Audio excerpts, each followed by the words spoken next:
banking or insurance exams such as IBPS PO, SBI PO, and LIC AAO?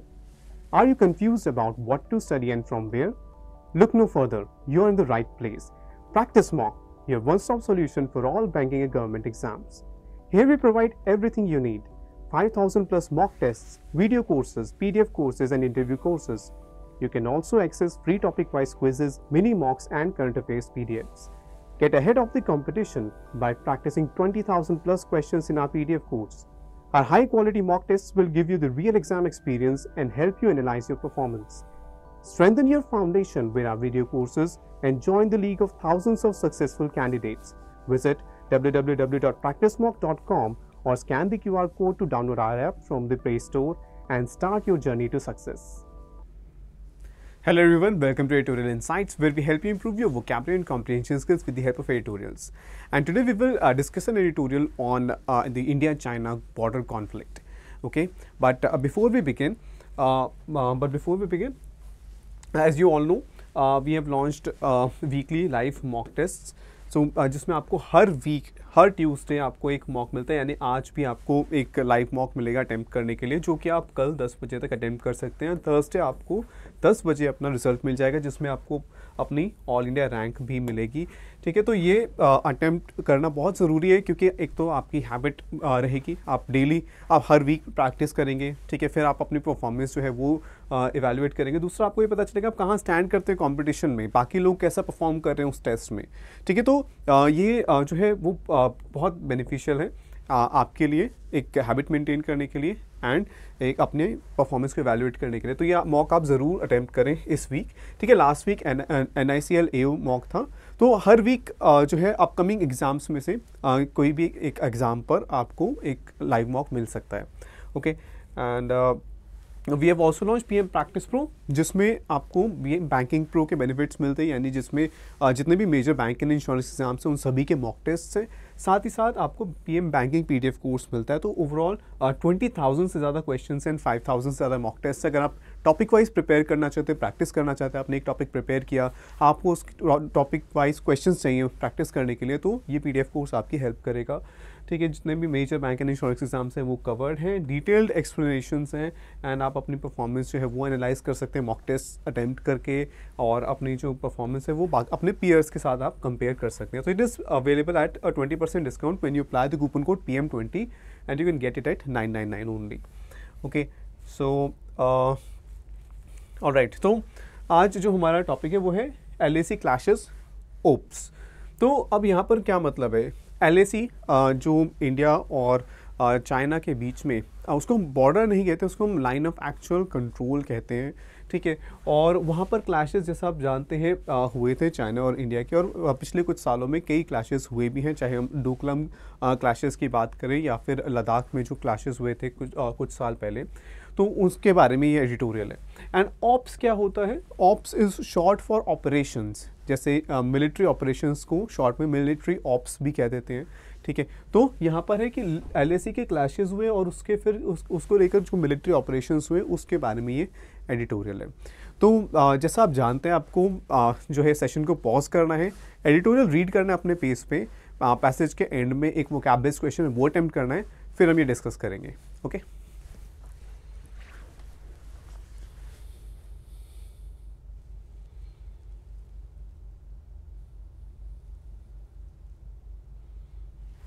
next.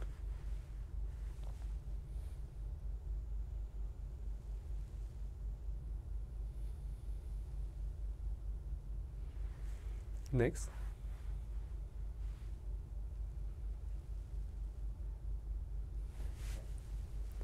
Okay, सो ये the Tribune का editorial है। Okay, and I hope आपने ये पूरा read कर लिया है। इस पैसेज के ऊपर बेस्ड ये क्वेश्चन है, जिसमें हमें स्टैंड ऑफ वर्ड यूज़ हुआ है पैसेज में, और उसका क्लोजेस्ट वर्ड हमें आइडेंटिफाई करना है कौन सा है। तो हमारे पास ऑप्शन है crevasse, impromptu, feud, antipathy and impasse. तो ये 5 वर्ड्स हैं, आप अपना आंसर मार्क कर लो। ठीक है, और फिर पैसेज डिस्कस करने के बाद देखेंगे कि आपका आंसर करेक्ट था या नहीं था। ठीक है, तो चलो, तो let's begin. Indian and Chinese troops clashed at least twice between September 2021 and November 2022. तो कम से कम एट लीस्ट कम से कम 2 बार क्लैश हुए। क्लैश होता है यानी कि वैसे तो वर्ड का मतलब है टकराना, लेकिन ये होता है कि दो ओपोनेंट्स जब आपस में मिलते हैं, जो कॉम्पीट करते हैं। स्पोर्ट्स की अगर हम बात करें तो क्लैश का मतलब कॉम्पीट करना होता है, ठीक है। अगर हम मिलिट्रीज की बात कर रहे हैं तो वहाँ पर इसका मतलब है कॉन्फ्लिक्ट होना, ठीक है। तो एटलीस्ट 2 बार हुआ, कब? सितंबर 2021 और नवंबर 2022 के बीच में, along the line of actual control, that is LAC. The Tribune has reported, तो इस न्यूज़पेपर ने रिपोर्ट किया था कम से कम 2 और क्लैशेस हुए हैं सितंबर 2021 और नवंबर 22 के बीच में। During this 15-month period, India conducted a series of covert operations aimed at keeping a watch on the Chinese People's Liberation Army. तो इस 15-month period में इंडिया ने क्या किया? Conducted a series of covert operations. Covert का मतलब होता है जो आप सीक्रेटली करते हो। ओवर्ट और कोवर्ट ये दोनों मतलब इनका ऑपोजिट मीनिंग होता है। तो एक होता है कोवर्ट, एक होता है ओवर्ट, ठीक है। तो कोवर्ट का मतलब ये सीक्रेट, कि कोई कोवर्ट एक्ट है मतलब वो सीक्रेटली किया गया है, और ओवर्ट मतलब सबको दिखाने के लिए किया गया, ठीक है। तो कोई ओवर्टली कुछ कहता है मतलब कि वो चाहता है कि बाकी लोग उसकी बात सुने, उसे देखें, ठीक है। कोवर्टली कुछ चीज़ कर रहा है इसका मतलब वो नहीं चाहता किसी को पता चले, ठीक है। तो ये 2 मीनिंग है, कोवर्ट एंड ओवर्ट। तो यहाँ पर है कि India conducted a series of covert operations, मतलब ऐसे ऑपरेशंस, ऐसे मिलिट्री ऑपरेशंस किए गए जो कि सीक्रेट थे, जिसके बारे में ज़्यादा इन्फॉर्मेशन नहीं है। और वो किस बारे में थे? Aimed at keeping a watch on. Keep a watch मतलब किसी पर निगरानी रखना, नज़र रखना, on the Chinese People's liberation Army, ठीक है। These clashes and operations previously unreported came to light when citations for gallantry awards were read out during the investiture organized by the Western and Central Command Army Commands. तो यहाँ पर है कि ये जो clashes हुए जिनकी अभी हम बात कर रहे हैं, ये जो मिलिट्री ऑपरेशंस, जो कोवर्ट ऑपरेशंस की बात कर रहे हैं, इनके बारे में पहले हमारे पास इन्फॉर्मेशन नहीं थी, प्रीवियसली अनरिपोर्टेड थे। तो अब यहाँ बीच में ये जो ये स्टैश और स्टैश के बीच में क्या है, इन ऑपरेशंस और क्लैशेस के बारे में बता रहे हैं कि ये पहले इनके बारे में हमारे पास इन्फॉर्मेशन नहीं थी, ये रिपोर्टेड नहीं थे। तो यहाँ आगे कंटिन्यू होगा sentence, these clashes and military operations came to light. Came to light का मतलब कि हमारे सामने आए, हमें उसके बारे में पता चला जब citations for gallantry awards were red out. तो साइटेशन होता है कि एक डॉक्यूमेंट होता है जिसमें कहा जाता है कि इस पर्सन ने ये चीज़ें अचीव की है। तो एक अचीवमेंट को रिकग्नाइज करने वाला एक डॉक्यूमेंट होता है। अगर हम एकेडमिक्स की फील्ड की बात करते हैं तो वहाँ पर भी रिसर्चर्स को जैसे साइटेशंस मिलते हैं जिसमें कहा जाता है कि इन्होंने ये रिसर्च किया और यहाँ पर ये पब्लिश हुए इनके पेपर्स। बट यहाँ साइटेशन के जब हम इसमें मिलिट्री के कॉन्टेक्स्ट में बात कर रहे हैं तो जब अवार्ड दिया जाता है तो वहाँ पर साइटेशन उसमें लिखा होता है, जब उन्हें अवार्ड मिलता है कि उन्होंने क्या क्या ब्रेवरी वाले, क्या क्या बहादुरी वाले जो काम है वो किए हैं, क्या अचीवमेंट्स हैं उनकी। तो उसमें उन साइटेशंस में ये लिखा था और वहाँ से फिर हमें ये इन्फॉर्मेशन मिली कि ये ऑपरेशंस हुए हैं। तो citations for gallantry awards, gallantry is bravery, ठीक है। तो गैलेंट्री अवार्ड्स जब अनाउंस किए गए अभी तो उनकी जब साइटेशन रीड की गई तो हमें पता चला, ठीक है, वो रेड आउट ड्यूरिंग द इन्वेस्टिचर्स। अब इन्वेस्टिचर होता है जब आप किसी को, जैसे आर्मी की अगर हम बात करें तो जब रैंक मिलती है किसी पर्सन को, कोई अवार्ड मिलता है, उसकी जो सेरेमनी होती है उसको इन्वेस्टिचर सेरेमनी कहते हैं। एंड ऐसा नहीं है कि सिर्फ आर्मी की ही हम बात करें, ठीक है। कोई अगर कोई पब्लिक ऑफिस, ठीक है, वो होल्ड करता है तो शुरुआत जब होती है उसके ऑफिस की तो उसके लिए भी एक सेरेमनी होती है जिसमें ओथ लेता है कोई पर्सन, तो वहाँ पर भी आप इन्वेस्टिचर कह सकते हो कि उनके कार्यकाल की शुरुआत हुई, तो वहाँ भी आप इन्वेस्टिचर सेरेमनी कह सकते हो। और यहाँ पर जहाँ की पे आर्मी, मिलिट्री या फिर इवन स्कूल में भी अगर आपको अवार्ड मिल रहे हैं किसी चीज़ के लिए, ठीक है, आपको कोई रैंक प्रोवाइड किए जा रही है तो वहाँ पर भी इन्वेस्टिचर सेरेमनी होती है, ठीक है। तो it is imperative to maintain the secrecy of such operations in the interest of national security. तो ये इन ऐसे जो ये मिलिट्री ऑपरेशंस हैं उनकी सीक्रेसी मेंटेन करके रखना, ये क्या है? इम्पेरेटिव। इम्पेरेटिव का मतलब कि कोई ऐसी चीज़ जो बहुत ज़्यादा ज़रूरी है, ठीक है, वो करना बहुत ज़्यादा इंपॉर्टेंट है, एब्सोल्युटली नेसेसरी। तो ये इम्पेरेटिव है ताकि जो नेशनल सिक्योरिटी है, जो देश की सुरक्षा है वो सही रहे। अच्छा, इन द इंटरेस्ट ऑफ, इंटरेस्ट वैसे तो हम जैसे जानते हैं, एक होता है simple interest and compound interest वाला इंटरेस्ट, ठीक है, जो पैसे पर ब्याज होता है। एक होता है इंटरेस्ट, आपको किसी चीज़ में दिलचस्पी है तो वो हो जाता है। और दूसरा इंटरेस्ट होता है किसी चीज़ के फेवर में, उसकी किसी चीज़ के भले के लिए, ठीक है, वो जो मीनिंग आता है तो वो यहाँ पर है कि नेशनल सिक्योरिटी के लिए बहुत ज़्यादा ज़रूरी है। The army has taken prompt action. Prompt होता है क्विक, पर प्रॉम्प्ट के डिफरेंट मीनिंग होते हैं, ठीक है। अब जैसे when you ask a question so you prompt someone, ठीक है, या फिर तो कोई कुछ बोल नहीं रहा, सो ये कहते हैं कि don't you want to do this, ठीक है। तो आप कोई पर्सन हेजिटेट कर रहा है, वो जवाब नहीं दे रहा, तो आप उससे क्वेश्चन पूछते हो, ठीक है, ताकि वो कुछ बोले, तो वो भी प्रॉम्प्ट होता है, ठीक है। तो the army has taken prompt action, और जब ये एडजेक्टिव की तरह यूज़ होता है, जैसे यहाँ पर एक्शन नाउन है और इसको मॉडिफाई कर रहा है, तो यहाँ पर ये एडजेक्टिव है। कैसा एक्शन था? प्रॉम्प्ट, और प्रॉम्प्ट का मतलब होता है क्विक। तो आर्मी ने एक क्विक एक्शन लिया to ensure that a video clip which revealed classified information is no longer available in the public. तो एक वीडियो क्लिप थी जिसमें क्लासिफाइड इन्फॉर्मेशन जो है वो रिवील हो रही थी। रिवील होता है सामने आना, कोई चीज़ जो पहले हमें नहीं पता थी वो हमारे सामने आ गई। एंड क्लासिफाइड होता है कि सीक्रेट, ठीक है, classified information is secret information. तो कुछ सीक्रेट इन्फॉर्मेशन थी जो कि उस एक वीडियो में सामने आ रही थी, तो आर्मी ने क्विकली उस वीडियो को रिमूव कर दिया है।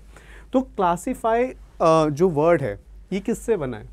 एक तो मीनिंग हमने देख लिया सीक्रेट, एक होता है क्लास। क्लास का मतलब क्या होता है? ग्रुप, अलग अलग क्लासेस, अलग अलग ग्रुप्स। तो क्लासीफाई वर्ड का मतलब होता है अलग अलग ग्रुप्स में बांटना। तो आपके पास अगर बहुत सारी बुक्स है, आपने उनको अलग अलग जैसे जॉनर के बेसिस पे इस बेसिस पे आपने अलग अलग कैटेगरीज बना दी। ऑटोबायोग्राफीज़ हैं, सेल्फ हेल्प बुक्स हैं, तो आपने उनकी अलग अलग कैटेगरीज बना दी, तो आपने उनको क्लासीफाई कर दिया, यानी अलग अलग कैटेगरीज में बांट दिया। तो क्लासीफाइड का एक और मीनिंग होता है, वो होता है कि अलग अलग ग्रुप में बटा हुआ, ठीक है। लेकिन यहाँ पर मीनिंग क्या है? Secret. So classified information is no longer available in the public domain. तो वो अब पब्लिक में हमारे सामने वो वीडियो नहीं है। Even as this slip up needs to be probed thoroughly. तो स्लिप अप होता है कि कोई आप अनइंटेंशनली कोई मिस्टेक, कोई अनइंटेंशनली आप कुछ गलती कर देते हो, ठीक है। तो कुछ जैसे अब यहाँ पर even as a slip up, तो जैसे आपने ध्यान नहीं दिया और कोई इन्फॉर्मेशन थी जो नहीं बोलनी चाहिए थी पर आपने वो रिवील कर दी, तो उसके लिए स्लिप अप वर्ड यूज़ होता है, ठीक है। तो even as a slip up, तो ये इसका जो है जो पार्ट ऑफ स्पीच है वो क्या होगा? द है, ठीक है। तो किसी चीज़ का नाम है, द उसी के लिए यूज़ हो रहा है, तो ये एक नाउन है, स्लिप अप, ठीक है। So even as the slip up needs to be probed. Probe करना क्या होता है? एक तो होता है ढूंढना, ठीक है, एक होता है इन्वेस्टिगेट करना। तो it needs to be probed thoroughly, उसको अच्छे से थॉरोली उसको इन्वेस्टिगेट करने की ज़रूरत है। इट इज़ एविडेंट, एविडेंट होता है क्लियर, देख के ही हमें क्लियर होता है, पता चल जाता है। It is evident that there has been no let up in the border tensions in recent years. और लेकिन इस कि ऐसे कुछ सीक्रेट ऑपरेशंस हुए हैं, ठीक है, तो उससे हमें क्या पता चलता है कि there has been no let up in the border tensions, यानी कि जो बॉर्डर टेंशंस चलती आ रही हैं वो कम नहीं हुई हैं। लेट अप होता है कोई जैसे कोई ख़राब सिचुएशन होती है, ठीक है, तो उसकी इंटेंसिटी कम होती है, तो हम कहते हैं कि there is a let up. अब जैसे वेदर की हम बात करते हैं, ठीक है, तो बहुत ज़्यादा गर्मी पड़ रही है कुछ दिन से, ठीक है, तो क्या होगा कि फिर एक दिन थोड़ी राहत मिलती है, बारिश होती है, तो आप कहोगे okay there is a let up, ठीक है। अब वो जो ख़राब जो हालात थे उसमें से थोड़ा बेटर हुआ मौसम, ठीक है। बहुत ज़्यादा बारिश हो रही है और फिर किसी एक दिन बारिश नहीं होती है, आसमान जो है वो खुला होता है, तो आप कहोगे there is a let up, यानी लगातार जो बारिश हो रही थी बहुत ज़्यादा, तो उससे रिलीफ मिला। तो let up in the tensions मतलब कि टेंशंस जो है वो कम नहीं हुई है, ठीक है, कम होना इन रिसेंट ईयर्स। तो लेट अप भी एक नाउन है यहाँ पे, ठीक है, लेट अप भी एक नाउन है, no let up. After the Galwan clash of June 2020, तो जून 2020 में जो गलवान क्लैश हुआ था, तो उसके बाद से अभी भी जो बॉर्डर टेंशंस है वो ऐसी ही हैं। Last year, a Pentagon report had claimed that China increased the deployment of forces and ramped up infrastructure, including underground storage facilities near Doklam, a second bridge over the Pangong Lake, a dual-purpose airport, and multiple helipads along the LAC in 2022. तो pentagon जो है US का, आप ये कह सकते हैं एक तरीके से जो डिफेंस, जहाँ पर डिफेंस रिलेटेड जो डिसीजंस लिए जाते हैं, ठीक है, तो ये पेंटागन की एक रिपोर्ट थी।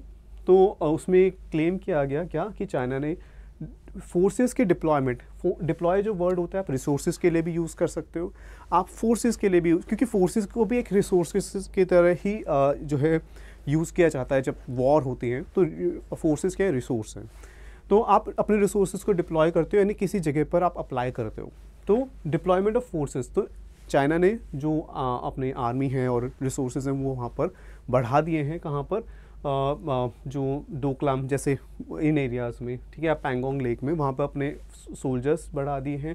रैम्प अप करना होता है बढ़ाना, एक लेवल और इंक्रीज़ कर देना, ठीक है। तो रैम्प अप इंफ्रास्ट्रक्चर बढ़ाया है, ठीक है, अंडरग्राउंड स्टोरेज फैसिलिटीज़ बढ़ाई हैं, ब्रिज बनाए हैं, ठीक है, और ड्यूअल पर्पस एयरपोर्ट, मतलब कि सिविलियन और एयरक्राफ्ट्स के लिए भी है वो एयरपोर्ट, और ज़रूरत पड़े तो मिलिट्री एयरक्राफ्ट्स के लिए भी हो सकता है। और कई सारे हेलीपैड्स बनाए हैं 2022 में LAC के अलोंग। यानी अलोंग का मतलब, अलोंग जब आप बोलते हो तो मतलब कि आप एक लाइन आप इमेजिन करते हो और उस लाइन के साथ साथ, ठीक है। इस प्रपोजिशन का जब हम यूज़ करते हैं तो इसका मतलब क्या है, जो LAC है उसके साथ साथ जो है ये बनाए गए हैं, ठीक है। अगर यहाँ पर लिखा हो तो ऑन दी LAC, तो एक स्पेसिफिक लोकेशन की है, या एट, तो हम एक स्पेसिफिक लोकेशन इमेजिन करते हैं, बट यहाँ पर अलोंग लिखा है तो उसके साथ साथ, ठीक है। So army chief general Manoj Pande said recently that the LAC situation was stable but sensitive. तो ये हमारे जो आर्मी चीफ है उन्होंने ये ऐसे डिस्क्राइब किया इस सिचुएशन को, स्टेबल है लेकिन सेंसिटिव है, यानी कि अभी भी सिचुएशन पूरी तरह से नॉर्मल नहीं है। Amid a prolonged stand of, prolonged होता है जो बहुत लंबे समय तक चलता है, ठीक है। तो स्टैंड ऑफ जो है, जब दो अगर हम कहीं कंपेटिटर्स हैं और वो सिमिलर जो है उनकी कैपेबिलिटीज़ हैं, तो वो आपस में जब कम्पीट करते हैं, किसी अगर स्पोर्ट की बात करें, ठीक है, तो क्या होगा कि वो एक भी नहीं जीत पा रहा है, ठीक है। ऐसे ही अगर हम यहाँ पर बात करें, दो कंट्रीज़ हैं जिनके आर्मीज कैपेबल हैं और वो एक कॉन्फ्लिक्ट में इन्वॉल्व हैं, ठीक है, और उनमें से एक भी अपर हैंड नहीं पा रहा, तो वहाँ पर हो जाएगा कि उसको हम कहेंगे कि एक स्टैंड ऑफ हो गया है, यानी कि कोई भी जो है वो उसको अपर हैंड नहीं मिल रहा है। तो यहाँ पर प्रोलॉन्ग्ड स्टैंड ऑफ, कि ये जो कॉन्फ्लिक्ट है ये काफ़ी लंबे टाइम से है, and India can not afford to lower its guard, और हम अपना गार्ड लोअर नहीं कर सकते। तो लोअर वंस गार्ड मतलब कि आप अपनी अलर्टनेस कम नहीं कर सकते, आप जो है रेस्ट नहीं कर सकते, आपको हमेशा तैयार रहना पड़ेगा। A vigil has to be maintain round the clock in order to preempt any misadventure by the PLA। एक विजिल की ज़रूरत है। एक विजिल क्या होता है? एक स्टेट ऑफ अलर्टनेस, ठीक है। आप जो है हमेशा तैयार रहते हैं किसी भी सिचुएशन के लिए, तो vigil has to be maintain, तो हमें अलर्ट रहना होगा। राउंड द क्लॉक का मतलब क्या होता है? हर समय, ठीक है, in order to preempt any misadventure. Preempt word का मतलब होता है कि पहले कि आपका जो ओपोनेंट है वो कुछ करे उससे पहले ही आप उसके एक्शन को जो है नलीफाई कर दो, ठीक है, यानी कि आप ऐसा एक्शन लो कि वो स्टेप ले ही ना पाए। तो preempt any misadventure by PLA मतलब कि अगर PLA कोई एक जो पीपल्स लिबरेशन आर्मी है, चाइनीज़ आर्मी है, तो वो कोई स्टेप ले, उसका स्टेप लेने से पहले ही उसको कैंसिल आउट करना, उसको नलीफाई करना, तो वो मीनिंग होता है यहाँ पे। अच्छा, मिसएडवेंचर होता है कोई कहीं की अनफॉर्चुनेट कोई एक स्टेप लेती है, कोई इंसिडेंट वो करते हैं, ठीक है, जैसे डोकलाम या फिर कहीं की गलवान में हुआ था, तो उसको प्रीएम्प्ट करने के लिए हमें हमेशा अलर्ट रहना पड़ेगा। China is keen to gain tactical superiority. अब यहाँ पर आप ये देखो, नोटिस करो, यहाँ ये तो जो जनरल हैं, आर्मी चीफ है, उनका जो स्टेटमेंट था वो था, लेकिन यहाँ पर फिर ऑथर अपना ओपिनियन दे रहे हैं कि amid a prolonged standoff India can not afford to. तो ये ऑथर का व्यू है कि इंडिया को अपना गार्ड कम नहीं कर सकते, अलर्ट रहना होगा। China is keen to gain tactical superiority by making India blink first.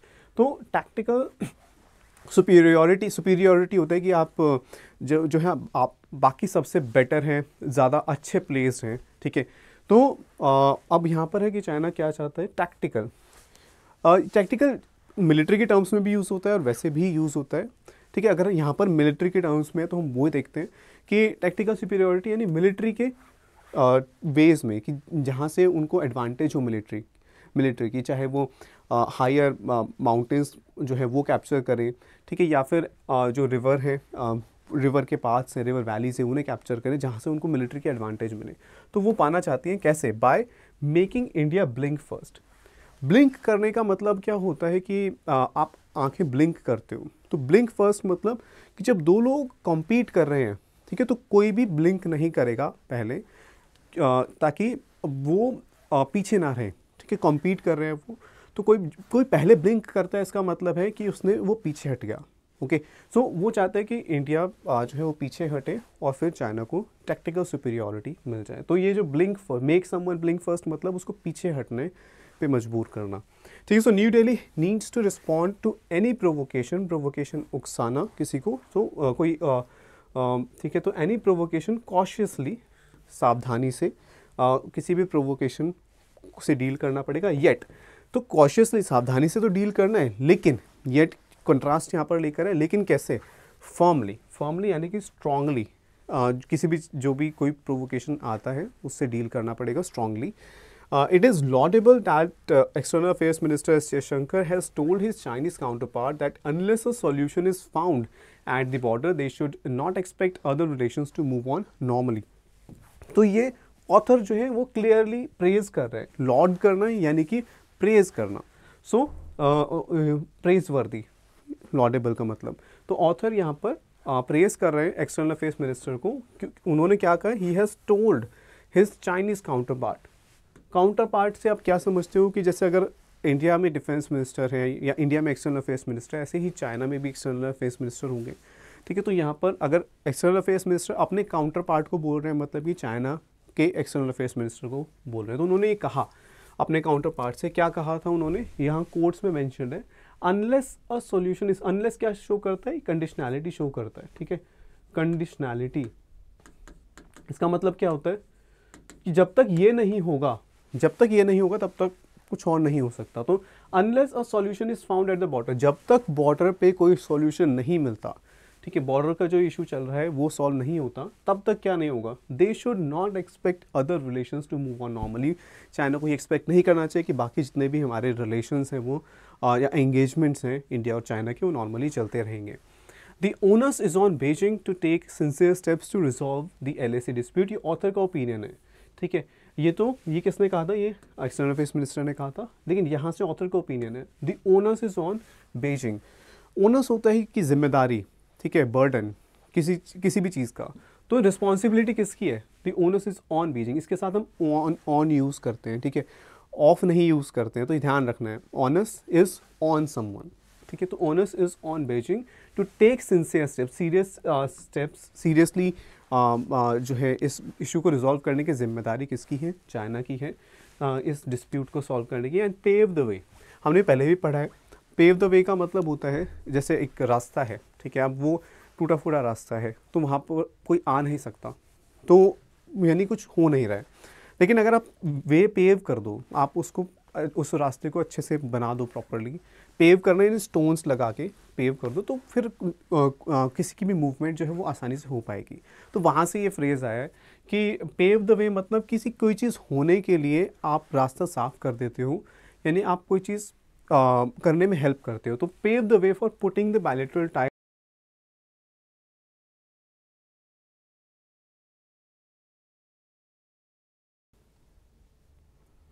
Okay, तो ये जिम्मेदारी किसकी है, ये है इसकी, pave the way for putting the bilateral ties back on track. Bilateral दो लोगों के बीच में, तो दोनों कंट्रीज़ के बीच में जो टाइज है, रिलेशंस है, उनको वापस ट्रैक पर लाना, ट्रैक पर यानी पटरी पर लाना, यानी वापस नॉर्मलाइजेशन की तरफ लाना, इसकी जिम्मेदारी है चाइना की। ठीक है, तो ये द ट्रिब्यून का एडिटोरियल था, और यहाँ पर हमने देखा था स्टैंड ऑफ वर्ड का मतलब था कि एक यानी कैसे सिचुएशन जिसमें दोनों जो कंपेटिटर्स हैं, दोनों ओपोनेंट्स हैं, वो एक तरीके से एक स्टेलमेट में इन्वॉल्व है। स्टेलमेट क्या होता है, जब कोई भी एक जो है पर्सन अपने कंपेटिटर के ऊपर एडवांटेज नहीं पा रहा है। ओके, तो यहाँ पर आ जाएगा स्टैंड ऑफ का जो सिमिलर वर्ड है वो है इम्पास। इम्पास का मतलब भी यही होता है कि जहाँ पर प्रोग्रेस नहीं हो पा रही है, एक सिचुएशन में आके फंस गए हैं और फिर कोई प्रोग्रेस नहीं हो रही है। ठीक है, तो यहाँ पर ई इसका आंसर होगा। अच्छा, क्रिवास का मतलब क्या होता है, क्रिवास होता है एक लार्ज क्रैक, स्पेशली जब हम ग्लेशियर्स की बात करते हैं, ठीक है, आइस की बात करते हैं, उसमें बड़े बड़े क्रैक्स होते हैं, तो उसके लिए क्रिवास यूज़ करते हैं हम।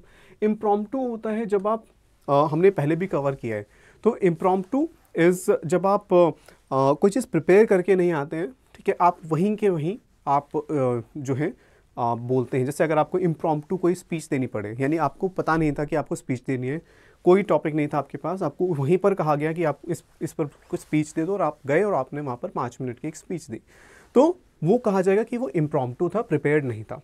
फ्यूड होता है झगड़ा, ठीक है। अब इस कॉन्टेक्स्ट में देखें तो हमें लगेगा कि फ्यूड भी हो सकता है, बट स्टैंड ऑफ का मतलब भी होता है कि दोनों जो है एक ऐसे सिचुएशन में फंस गए कि कोई भी प्रोग्रेस नहीं हो पा रही है, तो स्टेलमेट है। तो फ्यूड जो है वो एक झगड़ा, वो जो बहुत लंबे टाइम से चला आ रहा है, ठीक है। लेकिन इसमें फ्यूड जो है ये शो नहीं करता कि एक स्टेलमेट की सिचुएशन है, ठीक है, तो इसलिए सी नहीं होगा। एंटीपैथी होता है कि किसी के लिए आप पे बहुत ज़्यादा कहीं की हॉस्टिलिटी है, ठीक है, you do not like someone, बहुत स्ट्रॉन्ग फीलिंग है, तो उसको कहा जाता है एंटीपैथी, ठीक है। तो ई इसका आंसर होगा। एंड जो इंपॉर्टेंट वर्ड्स एंड फ्रेजेस हैं वो यहाँ पर मेंशन है, ठीक है, तो वो आप यहाँ से स्क्रीनशॉट ले सकते हैं, ठीक है। एंड अगर आपका आंसर करेक्ट था तो आप कमेंट सेक्शन में ज़रूर बताएं, ठीक है। अगर नहीं भी था तो आपने 5 नए वर्ड्स सीखे हैं, और धीरे धीरे हम जो भी वर्ड्स हम कवर करते हैं एडिटोरियल्स में, ठीक है, वही मैं कोशिश करता हूँ कि आपको क्वेश्चन में दूँ, ताकि आपकी रिवीजन होती रहे, ठीक है। और टाइम के साथ जैसे जैसे आप रेगुलरिटी मेंटेन करके रखेंगे तो वोकैबुलरी आपकी स्ट्रॉन्ग होती जाएगी। So I hope you like today's session. Do let us know in the comment section. Thank you.